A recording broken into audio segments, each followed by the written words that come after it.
Thank you, Yasmin, and the folks at Engineers Canada for having me today. It's an absolute pleasure to be here. And a little bit nervous, of course, because I made this presentation before for our social chapter at Paganel, and I'm doing Engineers Canada. So every time I do this, I'm like outing myself, first the province, now to the country. So I guess I will speak about, you know, my life and my story pretty much as a transgender woman, and how, of course, it was my transition in the workplace, and what companies can do to help like bridge the gap, you know, and account for us. One thing though that I like to make sure is that please ask any questions that you have. Usually, especially in the presentation, I'm gonna talk about like, don't ask certain things of like trans people you may know. But in this presentation right now, my goal here is to educate, is to be visible, and feel free to ask any question, no matter how personal you might think, no matter how private you might think it is, just go away and ask the question, because I'm really putting myself out there to be able to educate people on the issues that we face. The other thing is that I am a binary transgender woman, which means I know a little bit about, of course, what non-binary people face, but unfortunately, I cannot speak from experience of being non-binary, which is, let's say, a step forward in the challenges that I have faced. A non-binary person will have faced a few more, and I'll comment on that. And finally, I tend to speak a little bit too fast. So if by any chance, whatever I say gets misunderstood, just like raise your hand or something, and I'll go back and repeat what I said. So this is what we're gonna go through, a brief introduction and terminology. Then we're gonna talk about my time in the closet, the diversity and inclusion policy of NL Hydro that made me feel comfortable to come out of work, which was something that I thought would never be possible. We're going about how was my strategy in coming out, the results we obtained, and then what companies can do to bridge the gap, like learning from NL Hydro's experience and what I've seen around, and then some final considerations, and then open the floor for questions. Just a brief triggering content warning. I will not be able to talk about my experience as someone who was born in '85 without using offensive words, describing abusive behavior, and of course, talking about mental health and suicide.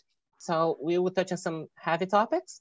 So as Yasmin said, like if this is something that might harm you, like feel free to mute myself or you know, try to stick with a grain of salt. It's just that it's impossible to talk about what trans people face without talking about what trans people face. And unfortunately, it is heavy. So we're going to start with a brief introduction of what it means to be transgender, what is gender, and some terminology tips. But first, I just would like to let people know that this is not a matter of opinion, of religion, of political leaning. We're not going to be touching on progressive lingo, being woke, or propaganda, because the separation of gender and biological sex is a fact. It has happened and been documented throughout history.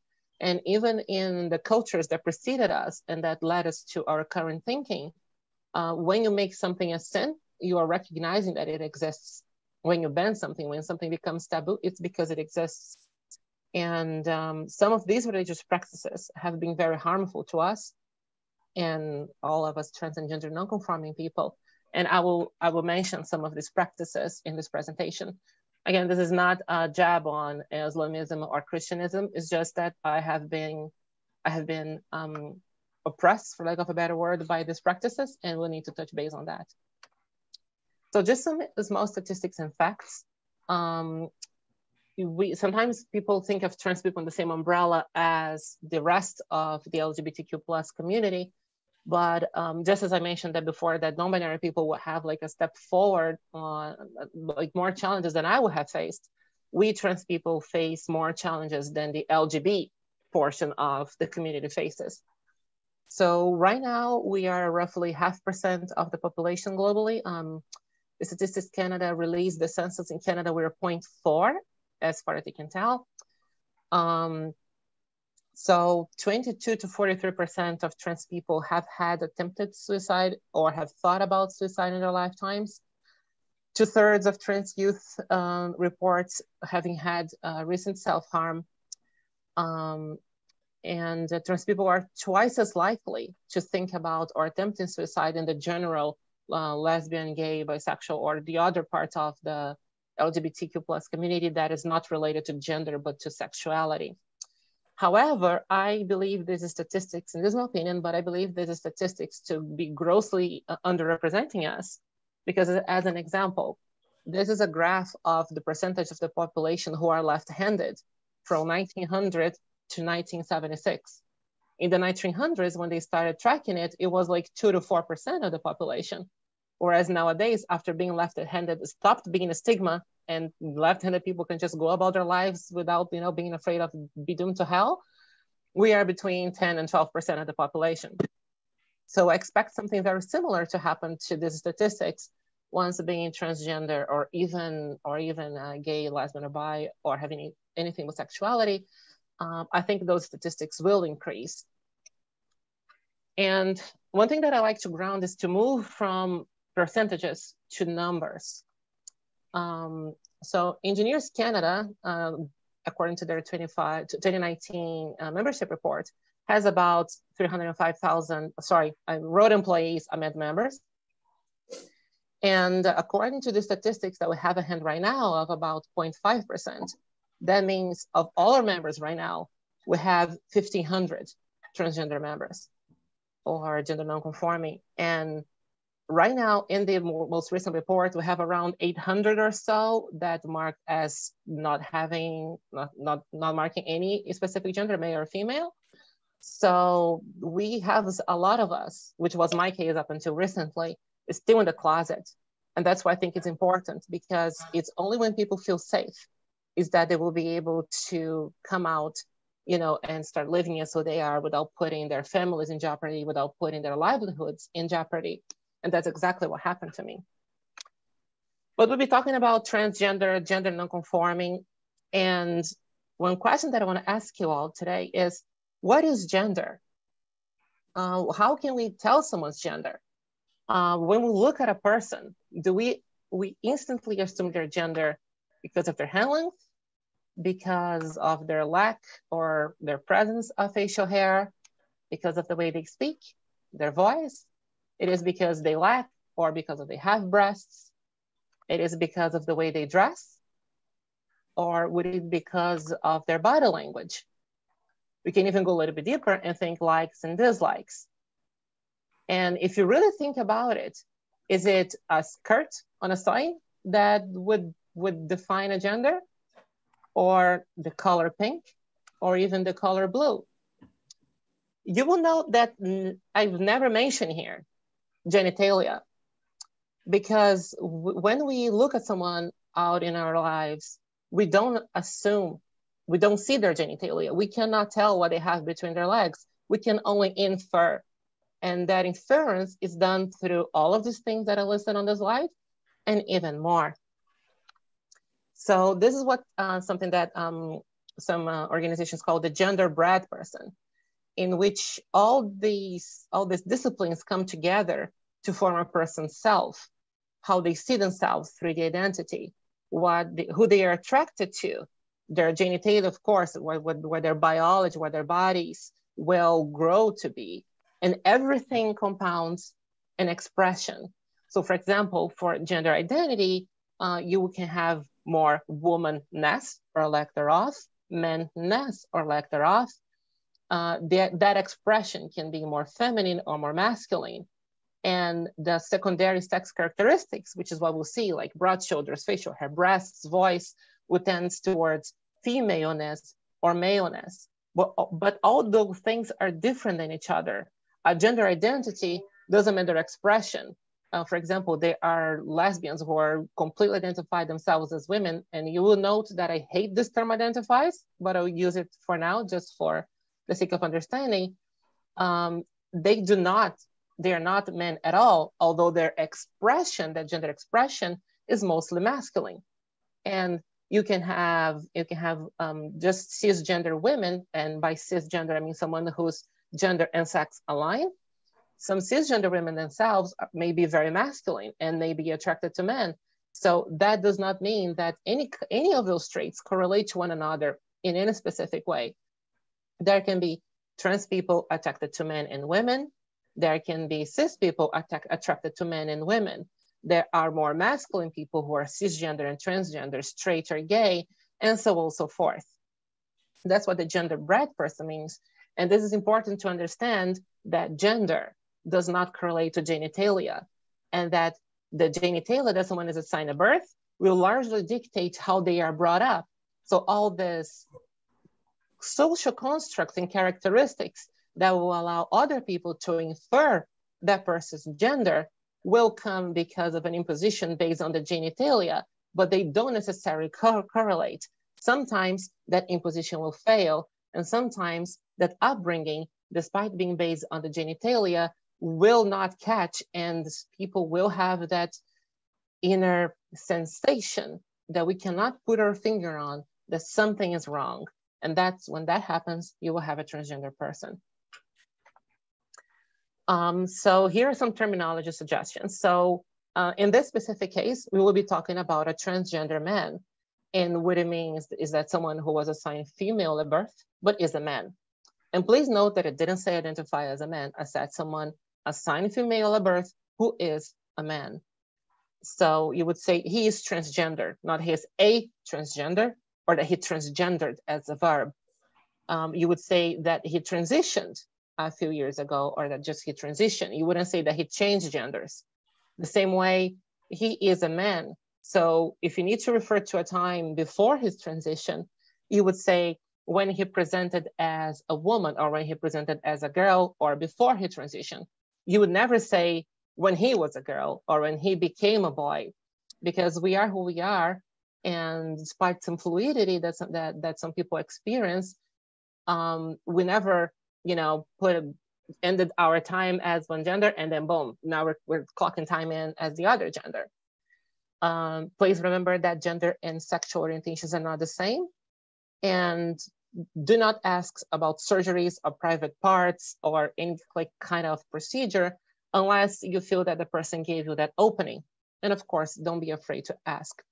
Do not, for this presentation again, do not mind this last suggestion. You can ask me anything. There is nothing that I'm saying is too taboo or too personal for this presentation. Feel free to ask anything, please. So all this being said, both cisgender and transgender people have a gender identity. The only difference is that the gender identity of cisgender people aligns with how they were brought up and with their genitalia. But in transgender people, it differs. But we are all what we are. So instead of saying, for example, about me, she identifies as a woman, simply say, she is a woman. Because when you say that I identify as a woman, and when you wouldn't say that about any other cisgender person, if you would say, for example, I have a coworker and she is whatever, whatever, or if you would say, I have a coworker who identifies as a woman and she is, you are automatically implying that that coworker is not a woman when she is. And all this presentation is about this message that I want to impart today, that trans women are women and that trans men are men. Our biology, our genitalia, and our upbringing, the circumstances that have kept us in the closet for a certain amount of time, be it until early in life or until late in life, do not make us less of who we are in our genders. I am a woman the same way my mother was a woman, and so on and so forth, the same way for trans men. If you get closer to this message after today's presentation, I will consider my job here done. Trans women are women and trans men are men. So let's talk about a little bit about the closet, about my time in there, and honestly, what took me so long, right? So the first time I noticed I wanted to be a woman was when I was around 5 years old, that I can remember. My memories of the time were faint. And you will notice that I said wanted to be a woman because, of course, the world was telling me I was not. I basically, on my genitalia and what my parents were saying and how the world around me went around. Back when I was a child, we had a lot of these children TV shows where you would have boys team competing against girls teams. So I thought that I wanted to be a woman. I remember going under the bed with one of my sister's skirts and put it on and put it out and feeling extremely bad about it because I thought God was watching me, and that was really wrong. At the same time, gender dysphoria, which is what I said, is that feeling that something is wrong about with your body and with people calling you a gender that you don't belong to, was weak. I felt it, but everything else in my life was going good. I had loving parents. I had a good financial stability. You know, I was overall a happy child. So that thing bothering me did not bother me to the extent of making me depressed. But when I was about 10 years old, I had received by then intense bullying for being too feminine. I remember being in 5th grade and I had just moved schools and I was introducing myself to the class. I had mentioned having had a girlfriend, like, you know, like children have girlfriends and boyfriends. And all the other boys in the class, they would just like pile on me for being gay. And I couldn't understand. I just mentioned I had a girlfriend. And in spite of that, my parents were none the wiser as to the reason that I was being bullied. To this day, they are refusal to this reason. They say that I was never feminine, despite all the bullying I have suffered. But it really struck when I was around 13 years old. And there's a common narrative among the community that gender dysphoria hits hard once puberty hits. I remember having an intense desire to being a woman, feeling a repulse to being called a boy or a man. But it was at 17 that I remember having made a conscious decision not to transition. Because in my head, the decision that I had to make was, will I become a tranny, yes or no? I had no idea that I could say something like, oh, I am transgender, I am normal. In my head, I was a freak. I was going to go back to being bullied because between those 13 years old and 17, I managed to learn how to behave myself in a more masculine way and how to assert myself. And being bullied was something that I could never go back to. And my country of origin is very transphobic. I'm originally from Brazil, and it is the country that murders the most trans women in the world every year. You know, Brazil's their top one. Not even the US gets close. Not even Islamic countries get close. And being perceived as gay was the worst thing that could happen to a boy. And of course, this was the 90s, the 2000s, and I came from a very religious family, a Christian family, and I was very religious myself. So when those things hit me in my head, I would ask myself, that like, this is happening? God's testing me. You know, I thought that once I grew up and had a wife, those things would go away. Of course, would be preached about the story of Job and how God and the devil were making a bet about if Job could remain faithful. And of course, that I don't think this is even in the Bible, but there is the saying that God doesn't give you a burden heavier than you can carry. And on top of that, what were the words that I had to describe myself? Tranny, female, transvestite, trap. The least offensive term that we had by then was transsexual, but that was still seen as a disease or something bad. And if I were to decide to go through that path, I am absolutely sure that my family would have kicked me out.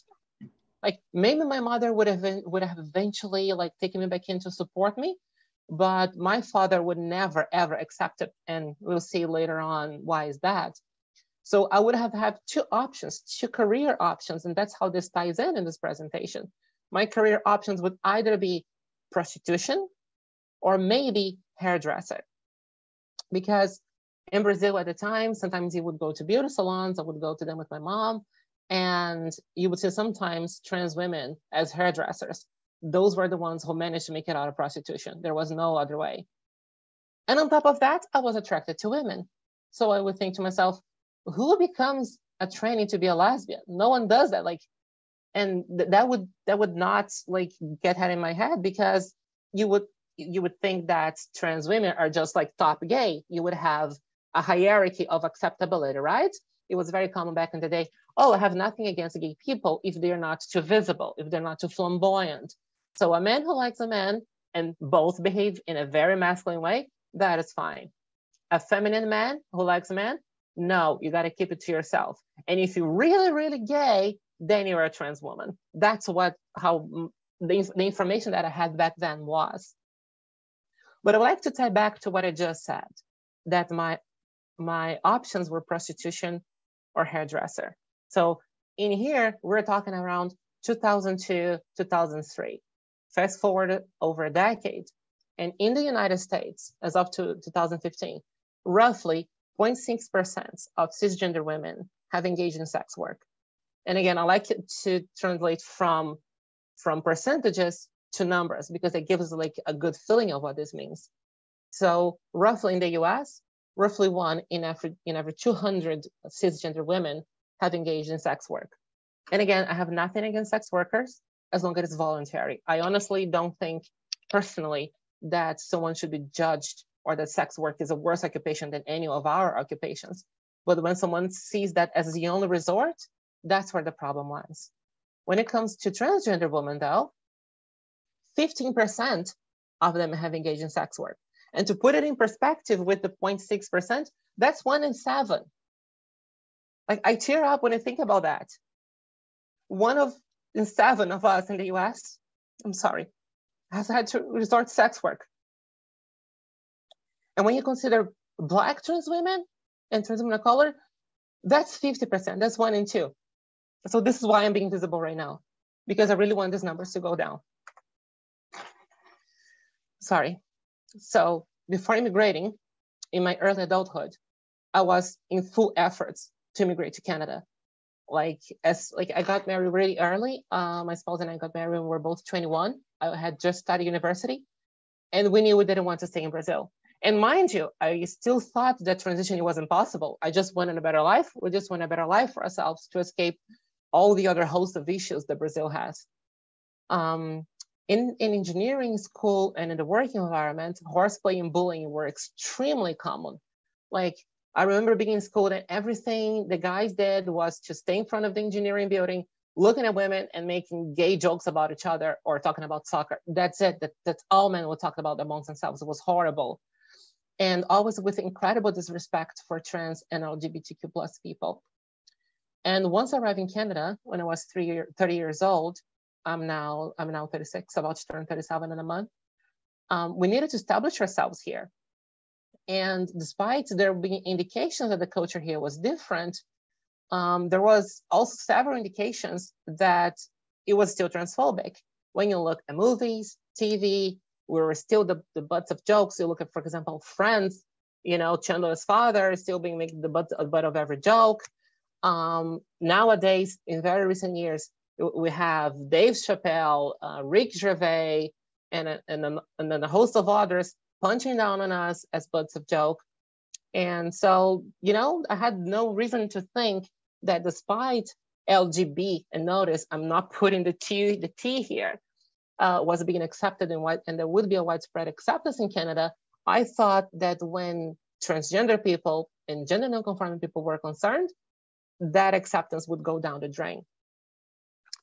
But the more the time passed, the more I thought about transitioning, and dysphoria increased severely throughout the years. I remember when I turned 30 years old, I joked about going through a second puberty because hair started coming up in my body where I didn't used to have. Like my hair just started going away, and and when those signs started coming up, it was like going through puberty again, where I would get more and more concerned about this.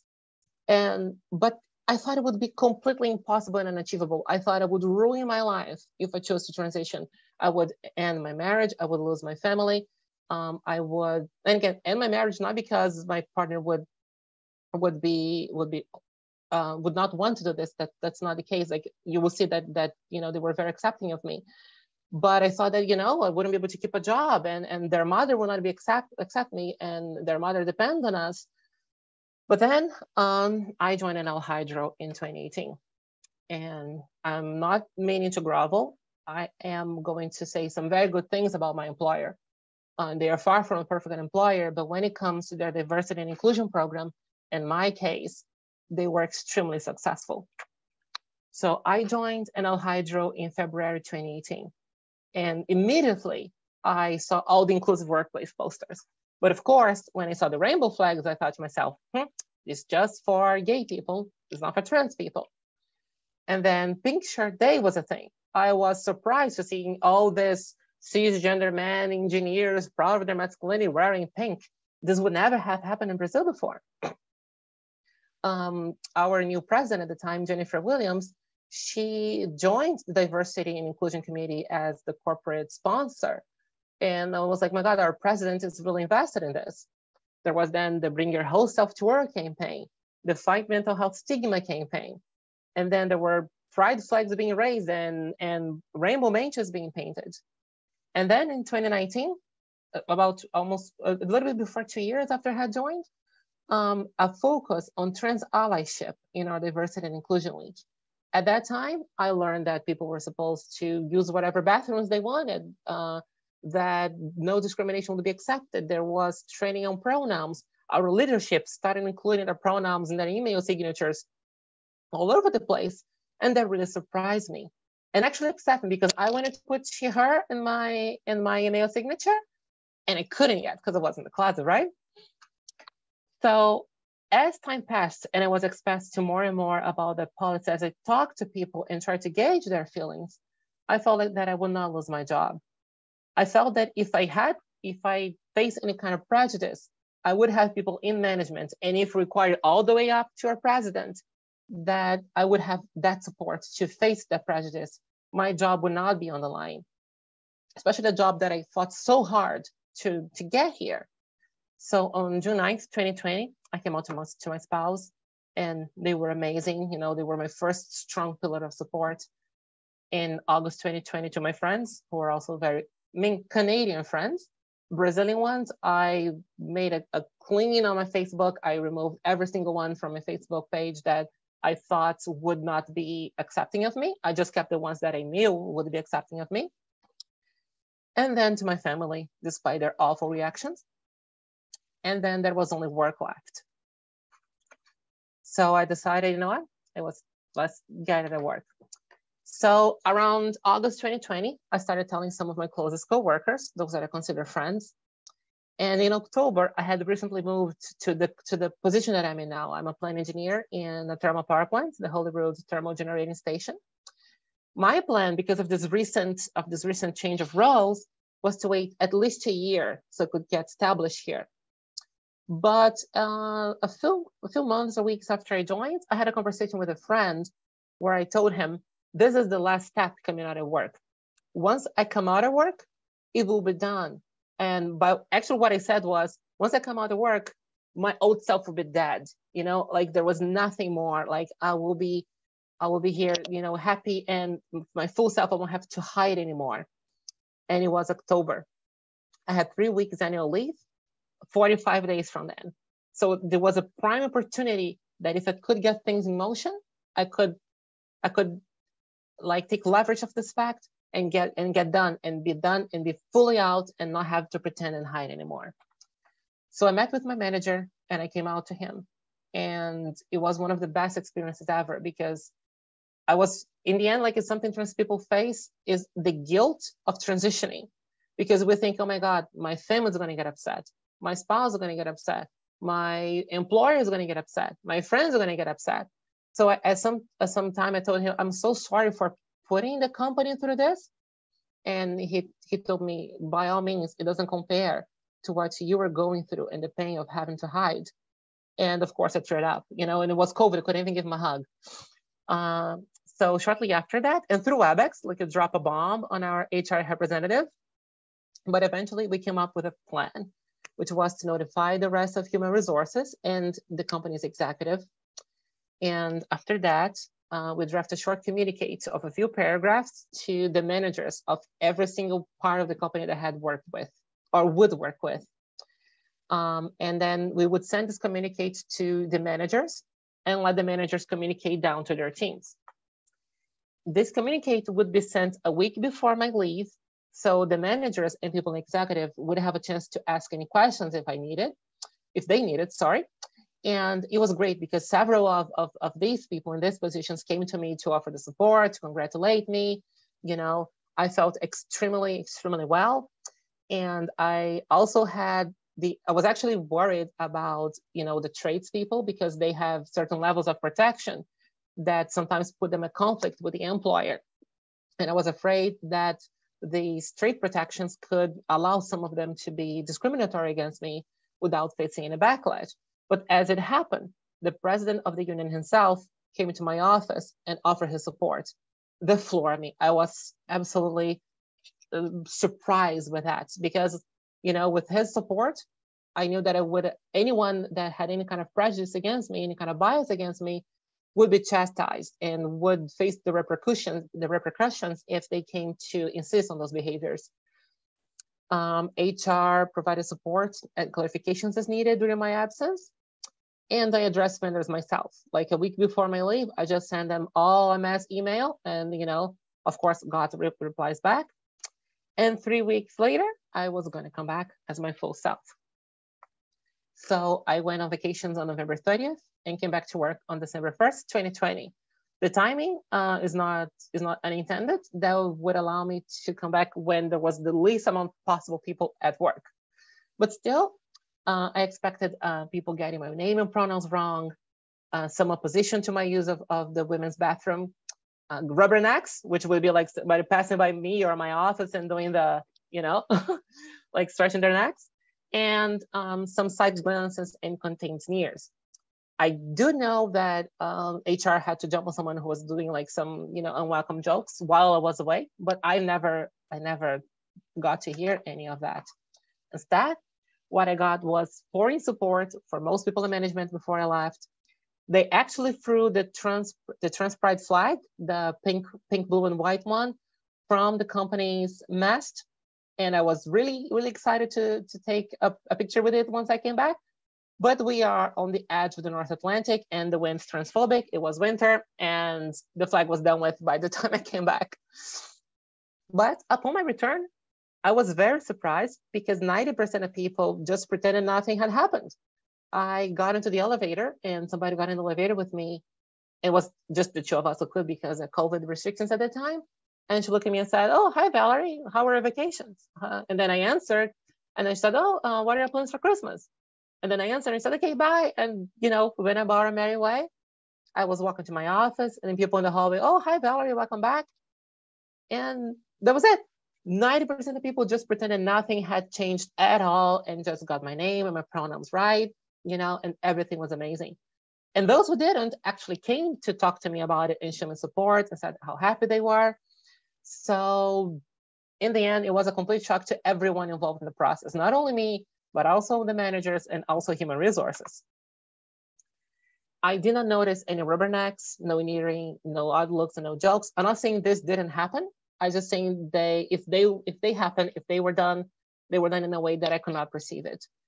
I did not notice any change in treatment for better or for worse. Like people continued hearing my opinion, continued being professional with me. Maybe in a few new vendors that came later on, I feel like I had to assert myself a little bit more. But for those who were around, there was no change. I had a few sir, brother, buddy, you know, at the end of sentences. For example, they would be talking, "Oh, so we're going to do this, this, and that." "Okay, buddy." But usually they would be corrected right after and only lasted a few weeks. Some people would say that buddy is a gender neutral term, to which I will disagree and say that buddy is hardly ever used in relation to cis women. So therefore, buddy is gendered in the way that it's used, despite dictionaries saying that it might be used for either or. And now, over a year later, in November, in 2 months, and I was going to be 2 years since I came out at work. No other issues came up. Everything indicates my colleagues see me as any other woman. I have actually even had instances where, you know, I'll enter a room and people will say, "Oh, no, there's a lady here. We cannot say that." And some people call me a sweetie, my dear, of course, like nothing creepy. Just, you know, we had this proximity with some workers. I have participated in women-only focus groups in the company. I have participated in our initiatives with STEM for Girls and as a role model. And for all the gender diversity trackers in our engineering positions, I count as a woman. So with this example at hand, what can companies do to bridge that gap? Because what NLH has right now is a policy. And it is great. It has been well implemented and worked really well, and it educated people. But unfortunately, Transgender people need a little bit more than that. And we're going to talk about, how can people bridge the gap between what it is right now and what we as a community would consider ideal. So some key features of NL Hydro's policy that really made it easier for me are the bathroom use according to gender and not sex, and zero tolerance for disrespect. Confidential self-identification questionnaire when we hire, when I actually got made to fill a new one after I came out. Because of course my first one, I will not tell the employer had recently hired me that I was actually in the closet, right? The ease of changing name was very easy, including IT username. I did not have to provide a single document.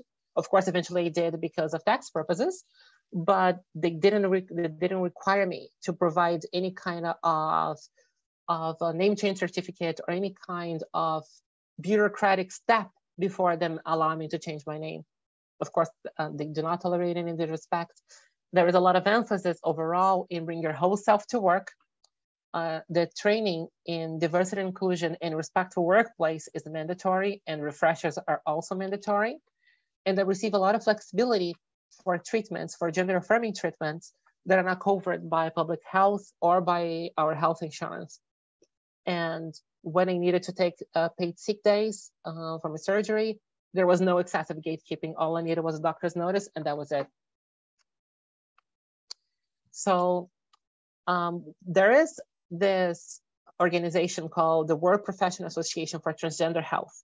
It has a series of recommendations and explains in detail what gender affirming care means and the results. Actually, like weeks ago, we have had the first, the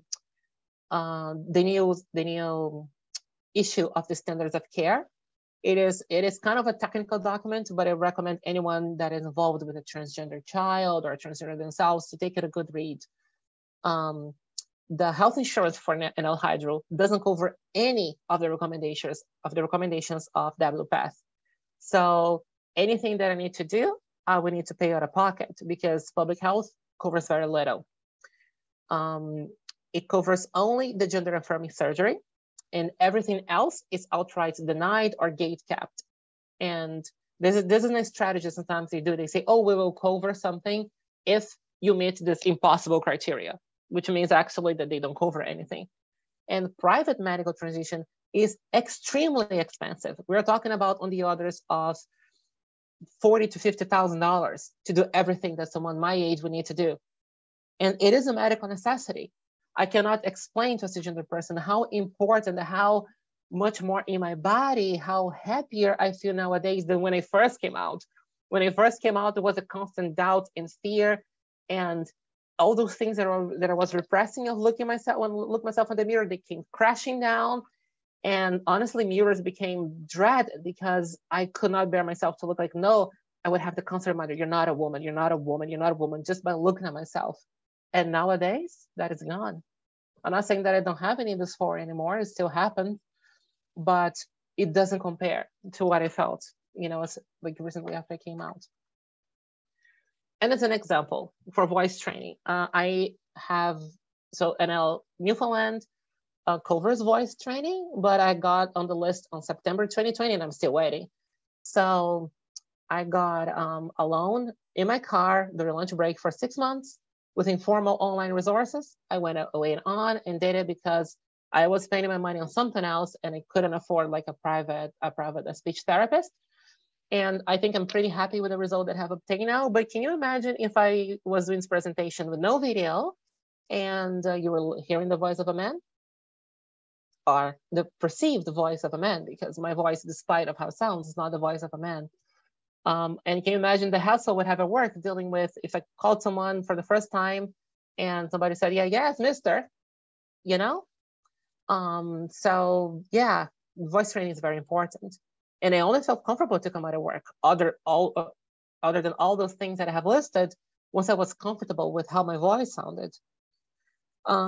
My facial hair removal, which I did not clear, just cleared this portion where my shadow was strongest. It's very painful. It's costing now $93 per hour every week. And for the 3 years that I would have to do it, it would have cost me around $14,000, $15,000. And, you know, it is, and that is on top of everything else that could come with it. Breast augmentation is not covered by Newfoundland Public Health, despite the pretending they do. Basically, they request you to be on hormone therapy for 18 months. And then if you develop no breast tissue whatsoever, they will cover that, that surgery. But as it happens, you can put a 70-year-old person on estrogen, they will develop some breast tissue. And therefore, ever since this policy has been implemented, I think 5 years or so ago, not one surgery has been approved. Here's an example from our partners in the Canadian Labour Congress on their new document called Workers in Transition. So the Canadian Labour Congress is now going ahead and including in their bargains demands for the employers to include gender affirming care in the benefits that they offer to their their unionized employees. So this is just an excerpt, like it gets really detailed. Like you guys can go into this document, Workers in Transition, later on, and you can read in detail what they recommend. And they also go and list some court cases where trans people have won, where trans people have lost, where employers got sued, how the union supported them, and all that. And this is an example of an employer that has, you know, put their money where the mouth is, and has included in their healthcare policy something that we consider the gold standard. And it was me who highlighted that point. It comes from the document from 2021. And it says that any services listed in the most recent WPATH Standards of Care, which is the organization that I just mentioned, and their position statement on medical necessity of treatment will be covered. So basically whatever, you know, the top experts on the matter in the world recommend, they will cover, and that is a very honest approach.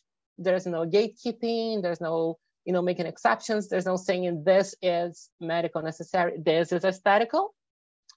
And so this is what I would say is the biggest thing an employer could do, is to have a health insurance policy that has this wording like Starbucks does, that they look at the World Professional Association for Transgender Health and let them decide what is medical necessary, because they are the ones who are pushing forward the consensus on that field of healthcare, and not be up to the employer or the health insurance company to decide what is or is not gender affirming healthcare.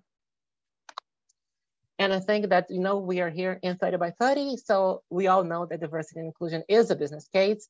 I have this in the presentation to remind people that are usually not aware of this, but this is specifically true for demographics that are yet to be accepted, like such as trans people. And we are a part of engineering and skilled trades in all fields where people work, you know, just like cisgender people are. We are like everyone. It's just that our gender doesn't matter, our assigned sex at birth. But for people who are my age or older, the majority of us are still in the closet, have pretty much given up on coming out. We have think, you know, would have been nicer if I were younger, wish I have had the chance, you know, can't do it. If we have that overt, that clear trans allyship, people my age and older, even baby boomers, will know that they will be able to finally make that dream come true. And imagine the level of retention you would have for your talent if these employees would not only feel accepted, but grateful. You know, the companies who are the ones who take the first step with this, and there's still time for it. It's still not widespread, still not like commonplace. These people would feel grateful. You would be trailblazers in pushing forward the social capital of your company. But all this, all inclusive health insurance, does not work on its own without a property, diversity, and inclusion policy in place.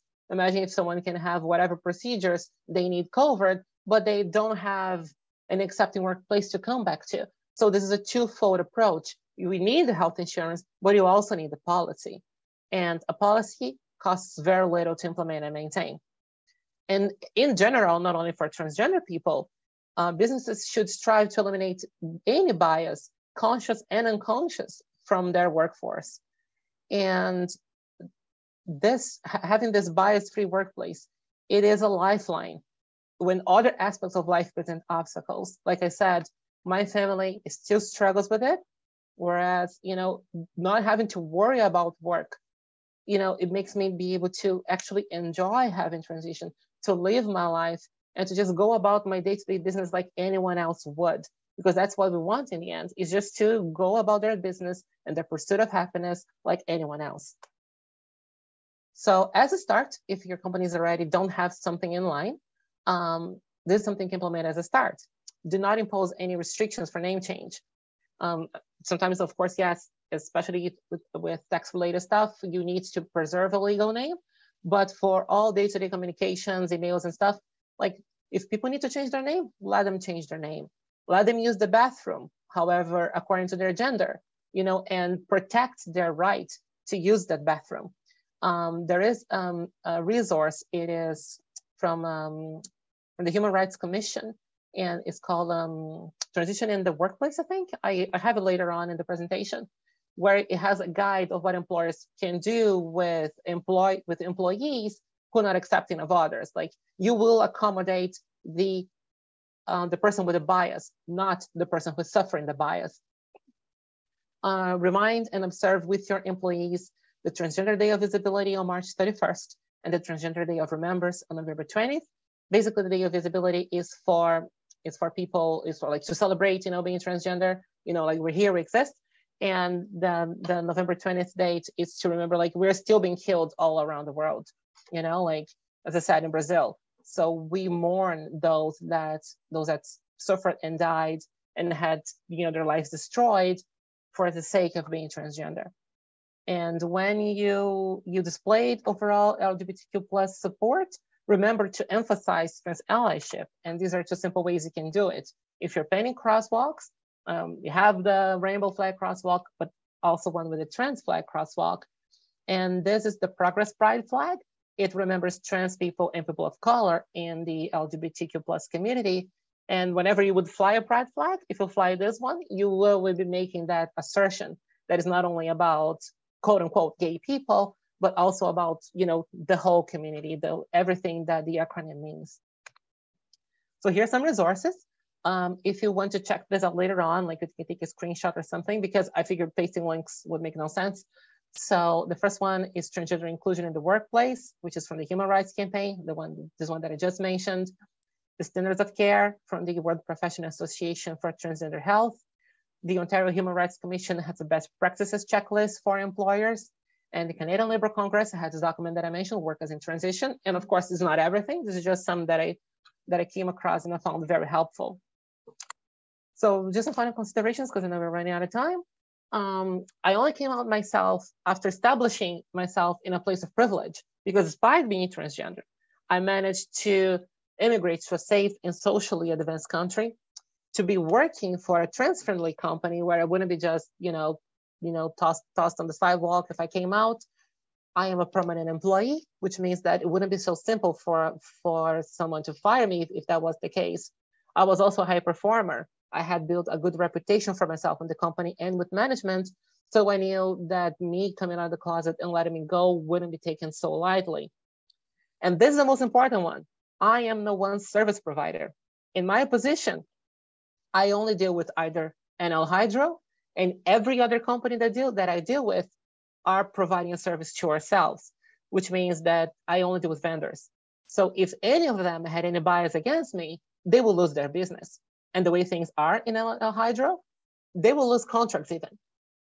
So if any one of my vendors, and I feel like one or two had some issues with it, but they simply had to swallow and accept me and treat me by my pronouns and by name, because otherwise they would lose business.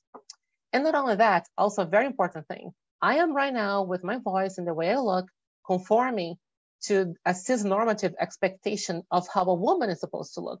And this is something non-binary people don't have. And this is something that most transgender people don't have. Most transgender people, to some extent, is a word that I hate. We cannot pass.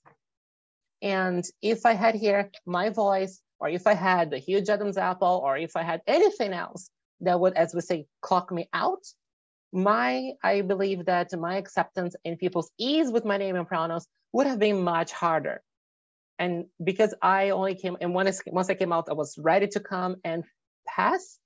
That really made my life easier. And this is something most trans people don't have this option. And they shouldn't have to wait until they are conforming to how people expect them to look to be able to come out. So all in all, my coming out at work was the best possible, but my family still struggles immensely with it. My father has cut me off. He refuses to apologize to me to this day, and he has made whatever reasoning in his head. And it really hurt because before that, he was a very loving father. I didn't expect that he would actually cut me off as an adult. As a child, I had no reason about it, but no doubts about it. But I saw that, over the years, he was left-leaning, he was progressive, he was quote unquote woke. But the moment that I came out, all that went down the drain. My loving grandmother also cut me off, although she says that she will happily talk to me as long as I present as a man, which equates to pretty much saying, I will only talk to you if you do as I say. My mother, who has improved significantly ever since, compared my coming out when she was mentioning the things that happened in 2020. She said there was the pandemic, there was her mother, in case my grandmother, breaking both her legs, and me coming out. They were there in the same category. And all of them had hoped that my struggles at work would have prevented me from coming out. And this is why this is so important. Work could have prevented me from coming out. My family almost did, but they didn't, because I had work supporting me. If I didn't have a workplace that I could go through, I could have simply given up on all that, and my family would be happy. And in the end, that is the biggest obstacle that trans people face, is their families. And you may be ready to accept your coworkers as a transgender person, but are you ready to accept and support your child? And this is your measure of whether you have a bias or not. If your child came out, would you be willing to accept and support them? This means new name, new pronouns, calling them daughter or son or child, or anything else that is entailed with that. And do not mourn a transgender child. No one died, no one went anywhere. We are still here. I'm still the same person.